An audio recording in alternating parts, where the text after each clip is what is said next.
यांनी हे गीत 1870च्या दशकात रचले.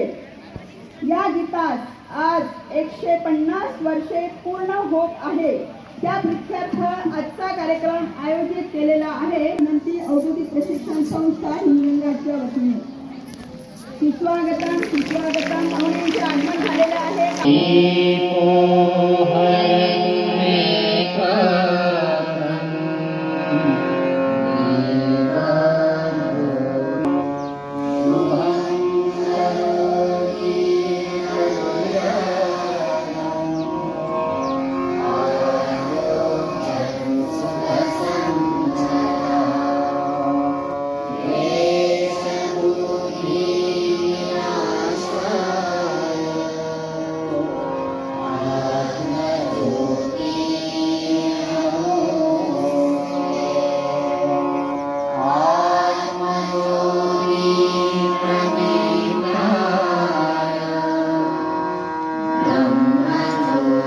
त्या प्रित्यर्थ आपण हा कार्यक्रम घेतो आहोत.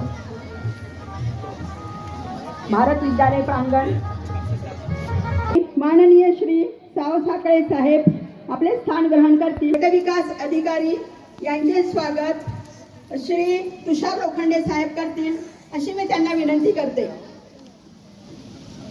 माननीय श्री साव साकळे साहेब.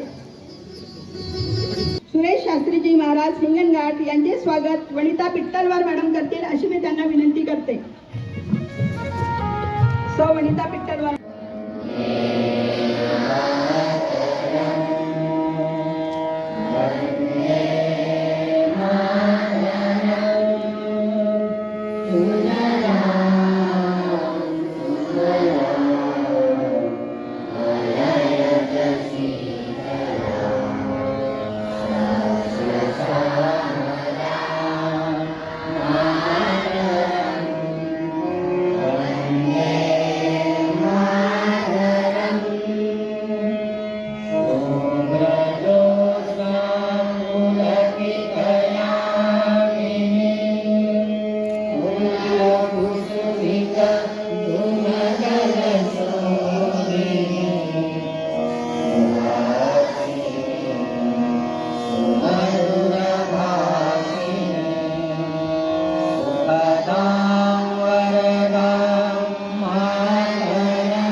वंदे वंदे भारत माता की दुसरं म्हणजे देश.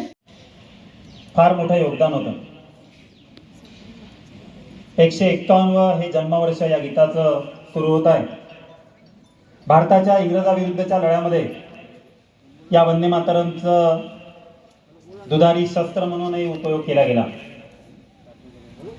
या दोन शब्दांनी, वंदे मातरम या शब्दांनी स्वातंत्र्य लढ्याचा संपूर्ण इतिहासच बदलवला. जनाजनात मनामनात या वंदे मातरमला स्थान मिळालं. या साध्याशा शब्दाचा अर्थ काय बरं? वंदे मातरम म्हणजे काय? तर माते तुला वंदन असो, हा असा साधा सरळ शब्द.